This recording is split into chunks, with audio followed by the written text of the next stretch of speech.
दोस्तों, कप्तान की गैबी मदद आन पहुंची। वक्त पर बनाया हुआ ताल्लुक काम आ गया। शाह सलमान की सरबराही में दोस्त ममालिक का तारीखी फैसला। इंपोर्टेड हुकूमत की नाक कट गई। जद्दा में कप्तान के हक में बड़े फैसले हो गए। बंद कमरों में तारीख रकम हो गई। कप्तान का फार्मूला काम कर गया। इलेक्शन की तारीख का ऐलान होते ही तारीख रकम हो गई।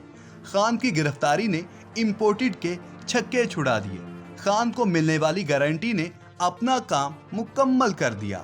माइनस इमरान खान और चीफ जस्टिस का नारा लगाने वाले भी कदमों में आ गिरे। सिर्फ 24 घंटों में ऐसी बाजी पलटी कि शहबाज शरीफ की टांगे कांप गई। आवाम ने हकीकी आज़ादी का हक अदा कर दिया। सुप्रीम कोर्ट का फैसला आते ही हलकों से खबरें आने लगी। नून लीग के खिलाड़ी मैदान छोड़ने लगे। मार्शल लॉ इमरजेंसी और अफरा तफरी की सारी अफवाहें दम तोड़ गईं। एक बार फिर से शलवार कमीज वाला खान वजीर आजम की कुर्सी पर बैठने के लिए तैयार। आरिफ अलवी, उमर अता बंदियाल और हीरोज ने सब मंसूबे नाकाम बना डाले। खान की मकबूलियत ने नून लीग पर बिजलियां गिरा दी। दौरा सऊदी अरब भी नवाज शरीफ के किसी काम न आया। शाह सलमान और मोहम्मद बिन सलमान ने भी हक का नारा लगा दिया। पाकिस्तान में एक साल से जारी तूफान थमने का वक्त आ गया। खान की वापसी की खबर सुनते ही दोस्त ममालिक ने भी पैगामात भेजना शुरू कर दिए। शहबाज हुकूमत की वापसी का वक्त शुरू हो गया। हुकूमत वक्त इलेक्शन की जानिब क्यों नहीं आ रही थी? कप्तान के जीतने की खबरें किन हलकों से मौसूल हो रही हैं? क्या ये इलेक्शन बगैर किसी बैरूनी मुदाखलत के होने वाला है? आज की इस वीडियो में इन्हीं अहम तरीन सवालात के जवाबात देने की कोशिश करेंगे। नई वीडियो में खुश आमदीद। हम उम्मीद करते हैं कि तमाम देखने और सुनने वाले जहां भी होंगे खैरो आफियत से होंगे। वीडियो का आगाज करने से कबल आपसे गुजारिश है कि हमारे चैनल को सब्सक्राइब कर लें ताकि हर आने वाली नई वीडियो का नोटिफिकेशन आप तक पहुंचता रहे, और कमेंट बॉक्स में अपनी राय का इजहार करना मत भूलें। दोस्तों, 75 सालों में एक तारीख चीफ जस्टिस ने रकम की और दूसरी कप्तान ने खुद ही रकम करके तमाम रिकॉर्ड तोड़ दिए हैं। हुकूमत इलेक्शन से क्यों भाग रही थी? सब कुछ खुलकर सामने आ गया। मुअज़्ज़िज़ नाज़रीन गिरामी, इस वक्त मुल्क को जिस नहज पर ला खड़ा किया गया है, तारीख में इसकी बदतरीन मिसाल नहीं मिलती। और जिस तरह गरीब आवाम के मुंह से नवाला खींचा गया, इस फ़िरौनियत की इंतहा भी कहीं नहीं मिलती। आज से ठीक 3.5 साल कबल देखा जाए तो आवाम खुशहाल थी और ऐसा कोई तासुर नहीं था कि मुल्क में इस तरह भी रजीम चेंज किया जाएगा। दोस्तों, खान ये इलेक्शन तो जीत चुका है, लेकिन इंपोर्टेड की कौन सी ऐसी गलतियां हैं जिन्होंने उनको आज तारीख के इस चौराहे पर ला खड़ा किया है? दोस्तों, इमरान खान ने अपने मुखालिफिन को ऐसे चक्रों में फंसाया कि उनको होश ही नहीं आ सका कि उनके साथ क्या कुछ हो रहा है। एक गलत टाइम पर हुकूमत लेना नून लीग के गले पड़ गई है, जिसने उनके वजूद को ही खतरे में डाल दिया है। और ये कि जरदारी और MQM हुकूमत का साथ छोड़ने पर गौर कर रहे हैं। दोस्तों, वजीर खारिजा बिलावल भुट्टो जरदारी ने कहा है कि अगर हम पार्लियामान समेत मुल्क में कहीं और आमरीत को तस्लीम नहीं करते तो सुप्रीम कोर्ट में भी किसी की आमरीत को तस्लीम नहीं करते। नोडेरो में साबिक वजीर आजम शहीद जुल्फिकार अली भुट्टो की बरसी के मौके पर जलसे से खिताब करते हुए वजीर खारिजा बिलावल भुट्टो जरदारी ने कहा कि पाकिस्तान पीपल्स पार्टी के कारकुनान जेल में गए। साबिक सदर आसिफ अली जरदारी को 2005 तक जेल में रखा गया, जिस पर आज तक हमें इंसाफ नहीं दिया गया और ना ही मुआफ़ी मांगी गई। वज़ीर ख़ारिजा बिलावल भुट्टो जरदारी ने कहा, एक बार जनरल रिटायर्ड परवेज़ मुशर्रफ ने मुआफ़ी मांगने की कोशिश की थी।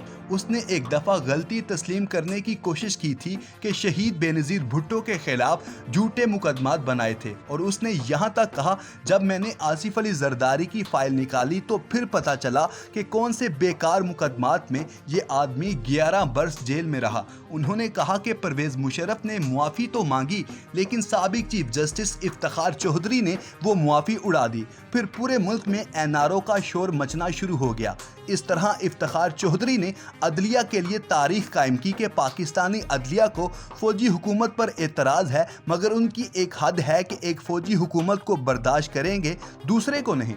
दोस्तों, वज़ीर ख़ारिजा ने कहा कि जब मुल्क में एमरजेंसी नाफिज हुई और चीफ जस्टिस को निकाला गया तो फिर उनको ख्याल आया कि मुल्क में जमहूरियत नहीं है और हमने इस चीफ जस्टिस को हीरो बनाकर पाकिस्तान की अदलिया को तबाह कर दिया। और उस वक्त से पाकिस्तान की अदलिया में आमराना सोच कायम है, जहां अदलिया वन मैन शो पर चल रही है। बिलावल भुट्टो जरदारी ने कहा कि अगर हम पार्लियामान समेत मुल्क में कहीं और आमरीत को तस्लीम नहीं करते तो सुप्रीम कोर्ट में भी किसी की आमरीत को तस्लीम नहीं करते। उन्होंने कहा कि इफ्तिखार चौधरी को मुशर्रफ ने हटाया, जिसको हमने बहाल किया, मगर उसको गद्दार और आइन शिकन मुशर्रफ नजर नहीं आया, लेकिन आसिफ जरदारी और मेमो गेट नजर आया। मुशर्रफ को आइन तोड़ने की सजा नहीं दी गई, लेकिन यूसुफ रजा गिलानी को आइन ना तोड़ने पर घर भेज दिया। वजीर खारिजा ने कारकुनान से मुखातिब होकर कहा, आप तो हर जबर और जुल्म बर्दाश्त करते हैं और कहते हैं कि सिविलियन सुपरमेसी और जमहूरियत को बचाना चाहते हैं, इदारे और सुप्रीम कोर्ट को बचाना चाहते हैं, लेकिन अब सुप्रीम कोर्ट को सुप्रीम कोर्ट से कौन बचाएगा? अब आला अदलिया को अपने आप को बचाना है। उन्होंने कहा कि पहले भी मसले आए, लेकिन इस तरह पहले कभी वाज़े तौर पर पाकिस्तान की तारीख में नहीं हुआ, जहां बाकी जजेस 3 जजेस के खिलाफ एतराज़ात उठा रहे हैं। हमने बहुत कुछ बर्दाश्त किया, लेकिन मेरा ख्याल नहीं कि पाकिस्तान के अवाम मजीद बर्दाश्त करेंगे। बिलावल भुट्टो जरदारी ने कहा कि हम कैसे जवाब दे सकते हैं अगर हमारे मुल्क में चीफ जस्टिस चाहें तो डैम बना सकते हैं और इस पर आज खुद नोटिस ले सकते हैं, जिसकी सजा से बचने के लिए कहते हैं कि चीफ जस्टिस डैम फंड में पैसे जमा करें तो मुआफ करेंगे, वरना नहीं। का शोर मचना शुरू हो गया। इस तरह इफ्तिखार चौधरी ने अदलिया के लिए तारीख कायम की कि पाकिस्तानी अदलिया को फौजी हुकूमत पर एतराज़ है, मगर उनकी एक हद है कि एक फौजी हुकूमत को बर्दाश्त करेंगे, दूसरे को नहीं। दोस्तों, वज़ीर ख़ारिजा ने कहा कि जब मुल्क में एमरजेंसी नाफिज हुई और चीफ जस्टिस को निकाला गया तो फिर उनको ख्याल आया कि मुल्क में जमहूरियत नहीं है और हमने इस चीफ जस्टिस को हीरो बनाकर पाकिस्तान की अदलिया को तबाह कर दिया। और उस वक्त से पाकिस्तान की अदलिया में आमराना सोच कायम है, जहां अदलिया वन मैन शो पर चल रही है। बिलावल भुट्टो जरदारी ने कहा कि अगर हम पार्लियामान समेत मुल्क में कहीं और आमरीत को तस्लीम नहीं करते तो सुप्रीम कोर्ट में भी किसी की आमरीत को तस्लीम नहीं करते। उन्होंने कहा कि इफ्तिखार चौधरी को मुशर्रफ ने हटाया, जिसको हमने बहाल किया, मगर उसको गद्दार और आइन शिकन मुशर्रफ नजर नहीं आया, लेकिन आसिफ जरदारी और मेमो गेट नजर आया। मुशर्रफ को आइन तोड़ने की सजा नहीं दी गई, लेकिन यूसुफ रजा गिलानी को आइन ना तोड़ने पर घर भेज दिया। वजीर खारिजा ने कारकुनान से मुखातिब होकर कहा, आप तो हर जबर और जुल्म बर्दाश्त करते हैं और कहते हैं कि सिविलियन सुपरमेसी और जमहूरियत को बचाना चाहते हैं, इदारे और सुप्रीम कोर्ट को बचाना चाहते हैं, लेकिन अब सुप्रीम कोर्ट को सुप्रीम कोर्ट से कौन बचाएगा? अब आला अदलिया को अपने आप को बचाना है। उन्होंने कहा कि पहले भी मसले आए, लेकिन इस तरह पहले कभी वाज़े तौर पर पाकिस्तान की तारीख में नहीं हुआ, जहां बाकी जजेस 3 जजेस के खिलाफ एतराज़ात उठा रहे हैं। हमने बहुत कुछ बर्दाश्त किया, लेकिन मेरा ख्याल नहीं कि पाकिस्तान के अवाम मजीद बर्दाश्त करेंगे। बिलावल भुट्टो जरदारी ने कहा कि हम कैसे जवाब दे सकते हैं अगर हमारे मुल्क में चीफ जस्टिस चाहें तो डैम बना सकते हैं और इस पर आज खुद नोटिस ले सकते हैं, जिसकी सजा से बचने के लिए कहते हैं कि चीफ जस्टिस डैम फंड में पैसे जमा करें तो मुआफ करेंगे, वरना नहीं।